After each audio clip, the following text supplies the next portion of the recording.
Memang saya hari ini bertemu dengan Presiden terpilih yang sebentar lagi akan dilantik menjadi presiden. Jadi saya lihat Kali Krukut ini memang sudah terlalu lama tidak pernah dikeruk, kemudian banyak yang sudah terjadi penumpukan sampah dan sebagainya. Kalau mau melakukan pekerjaan di lapangannya, salah satunya harus ada kerjasama antara pemerintah pusat dalam hal ini PUPR dengan Provinsi Jakarta. Persoalannya ada dua, yang satu pengerukan, yang kedua adalah pembebasan lahan. Untuk pembebasan lahan selalu yang menjadi tanggung jawab adalah pemerintah provinsi. Dan untuk itu dulu pernah zaman Pak Ahok dilakukan tapi belum dilanjutkan dan belum diselesaikan. Jadi kalau memang saya lihat di lapangan tadi, ini bisa ditangani sih sebenarnya. Tetapi ya itu tadi kerjasama pemerintah provinsi dengan pemerintah pusat. Pemasangan tanggul Pak, pemasangan tanggul di area kali-kali belakang Krukut ini kan juga sangat ya, jadi pengalaman saya melihat Kali Sunter, Krukut, Citarum, dan lain-lain memang penanggulan itu penting sekali. Dan itulah yang menjadi problem kita, menjadi beban kita sehingga nggak mungkin ini diselesaikan hanya oleh pemerintah provinsi, harus kerjasama provinsi dan pemerintah pusat. Mas Pram, tadi pertemuan dengan Pak Prabowo dalam Pilgub Jakarta ini PDI dengan Gerindra udah deal dong? Jadi saya hari ini karena sudah tidak bisa menutupi diri, sudah menjadi berita, memang saya hari ini bertemu dengan Presiden terpilih yang sebentar lagi akan dilantik menjadi presiden. Pelantikan tanggal 20 dan tentunya saya datang ikut mendoakan, dan karena saya juga maju sebagai calon gubernur minta doa juga begitu ya. Dalam itu udah deal dong Mas? Enggak, doa mendoakan, doa dan artinya secara langsung ada dukungan dari Pak Prabowo. Enggak, saya mendoakan dan bersilaturahmi dengan beliau. Jadi tidak ada dukung-mendukung, urusan pencalonannya sudah terjadi dan beliau berada pada tempat yang tidak. Tetapi ginilah, pertarungan di Pilgub itu bukan pertarungan partai, tapi itu pertarungan figur.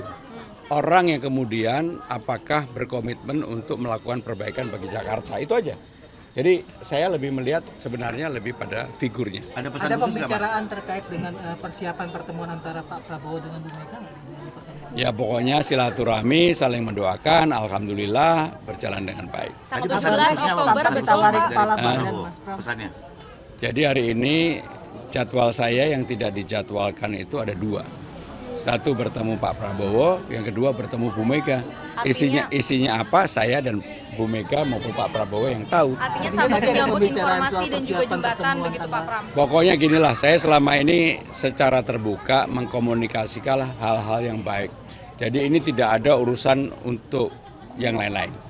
Untuk hal yang baik, semoga proses pelantikan Pak Prabowo menjadi presiden berjalan lancar dan baik. Dan sekarang ini kan sedang disusun para menteri pembantunya presiden. Saya punya pengalaman panjang, baik di era Bu Mega maupun Pak Jokowi. Saya jadi menteri juga 2 kali di era Pak Jokowi. Sehingga saya tahu mudah-mudahan yang dipilih ini adalah orang-orang yang baik dan mau bekerja secara baik. Kabarnya ada tawaran dari kepala badan, benar? Yang nawar adalah anak saya supaya saya jangan capek-capek. Makasih. Mas Pram, selain Gerindra, apakah ada partai lain yang menghubungi Mas Pram?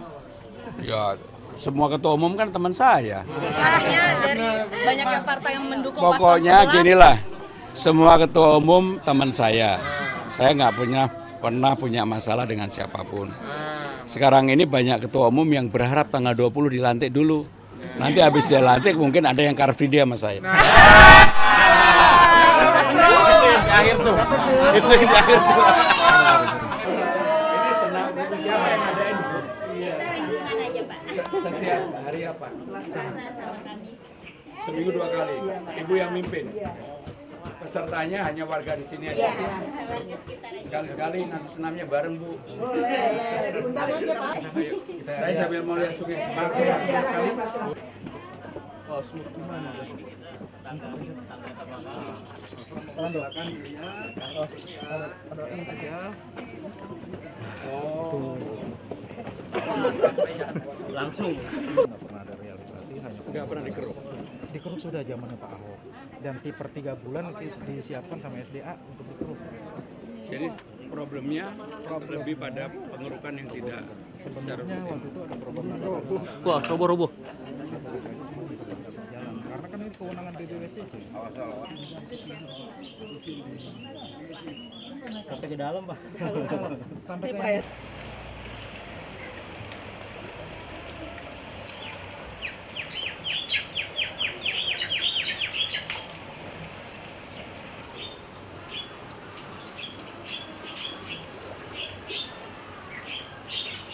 Ada di tengah-tengah warga dari RW 011, tepatnya di Kelurahan. Iya.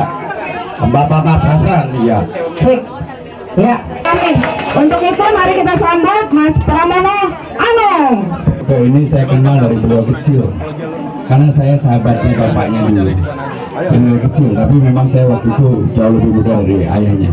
Pak Mar Hasan yang saya hormati, LMK, Ketua RT, warga yang hadir pada kesempatan untuk sampai di tempat ini, dan saya tinggal tidak jauh dari tempat ini. Saya tinggal di saya sudah lebih dari 20 tahun di situ. Sehingga dengan demikian saya betul-betul setelah melihat mau tidak mau memang harus ada pembebasan lahan di beberapa tempat untuk supaya dilakukan. Saya juga tahu sekarang ini banyak warga yang dulu mendapatkan KJP, Kartu Jakarta Pintar, tiba-tiba hilang. Tapi tadi saya problem adalah hampir di semua daerah, yaitu kartu lansia. Mungkin di sini ada nggak yang sudah lansia tetapi belum mendapat? Mohon maaf, banyak. Belum pernah dapat sama sekali. Udah pernah didaftar nggak?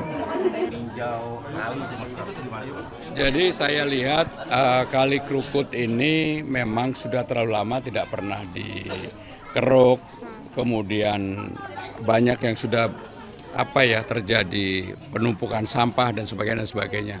Kalau mau melakukan pekerjaan di lapangannya, salah satunya harus ada kerjasama antara pemerintah pusat dalam hal ini PUPR dengan Provinsi Jakarta. Persoalannya ada dua, yang satu pengerukan, yang kedua adalah pembebasan lahan. Untuk pembebasan lahan selalu yang menjadi tanggung jawab adalah pemerintah provinsi. Dan untuk itu dulu pernah zaman Pak Ahok dilakukan tapi belum dilanjutkan dan belum diselesaikan. Jadi kalau memang